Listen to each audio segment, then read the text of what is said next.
The Halloween franchise is one of the biggest horror series ever, and Michael Myers is arguably one of the scariest horror icons out there. So my question is, why doesn't he have a video game yet? Back in 2010, a horror trend in gaming really kicked off with Amnesia: The Dark Descent. Outlast came soon after, and those games established a new age of scares. Walk around corridors, see a spooky monster, run away and hide, but in first person.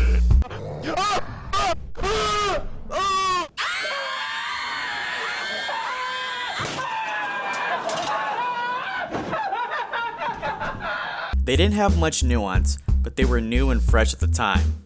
Was that the bite of 87? What a fucking... Then came the asymmetrical multiplayer games, and these were fun for a while, but they aren't exactly scary. It's nice to try and survive with your friends, or kill your friends, but it doesn't really have that spooky time itch, because you're mostly just laughing and messing around.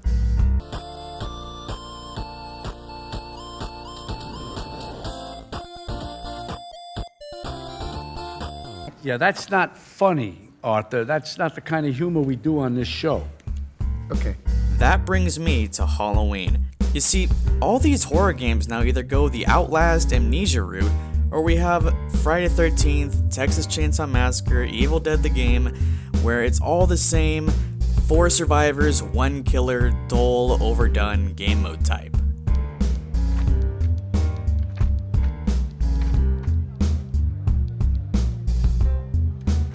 Crap. Mega crap. All right, Mr. Jameson. Stinks. What would make a Halloween game great? A true, full-fledged story. The Halloween series has always been about the story and the characters first, so it only makes sense. I recently played a lot of Resident Evil 2, and boy oh boy, that game was good.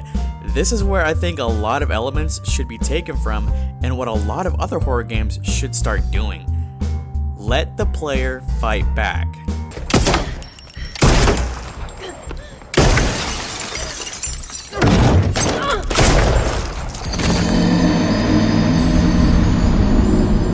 But what makes a good horror game? Feeling like you're really in that situation. In a movie, we feel that suspense, that dread, but games are a medium based on interactivity.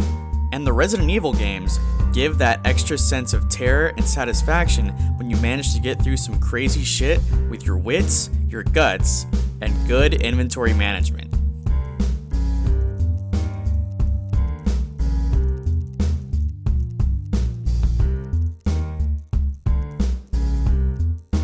There's nothing sweeter than managing to survive a hallway of zombies with just 1 bullet left.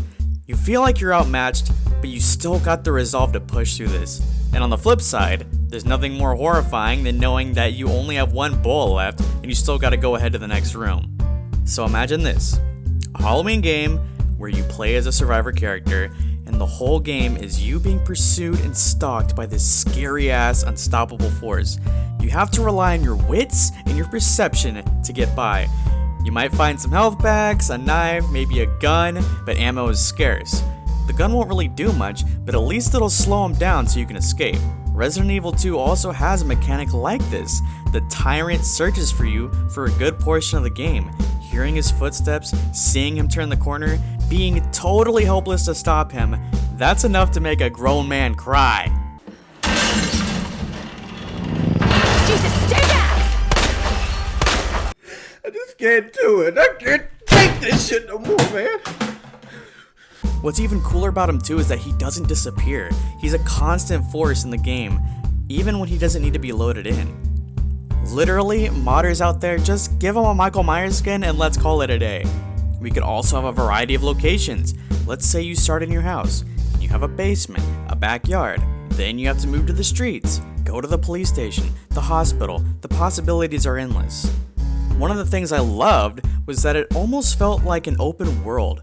In RE2, you start off in this huge police station. Each floor and area feels different, and then you move to the sewers, then to the garage, etc., and it's all connected. Okay, but some of you might ask, wouldn't that get a little boring? Just having one enemy in the game? It could. So I have an idea. In Halloween 4, there's a scene where our characters think there could be multiple Michael Myerses, and it turns out it's just a prank by some kids. I'm joking.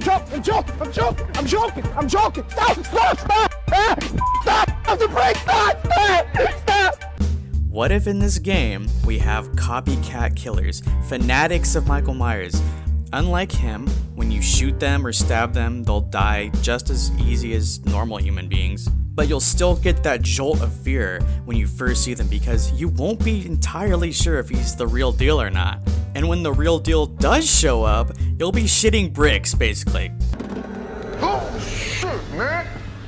Charlie, where the fuck you been at, man? Don't you know we've been looking all over this motherfucker for you? And why the hell you dressed like me anyway? I ain't paying you to be Michael Myers. I'm playing Michael Myers. I said, what you looking at me like that for? Huh? You don't get it? You don't get it? Okay, last idea. Okay, so what if we did have multiplayer? How would that look? So let's say we have another mode where you play as Michael and your goal is to kill off the main character. And then, let's say there's a co-op mode where you and your buddy play through the campaign with those two different perspectives, Michael mode and survival mode. You try to beat the game as usual, but your friend has to try to stop you from beating the game. The way that he wins is by making you lose. I could also see this being really good for speedrunning. Don't kill me! Why are you killing me? Stop killing me! Stop killing me! So those are just some quick thoughts. I've always been a fan of horror and video games, and those things sometimes just go hand in hand. Any developers out there watching this, get on it. I expect 50% compensation, 50% of all profits. Let's get it done. If you have any other ideas or any other games you'd like to see someone make, put that down in the comments below. I'd love to see what you guys think. Leave a like and subscribe if you enjoyed. I make superhero webcomics and a weekly podcast, so check that out if you're interested. Ooga booga.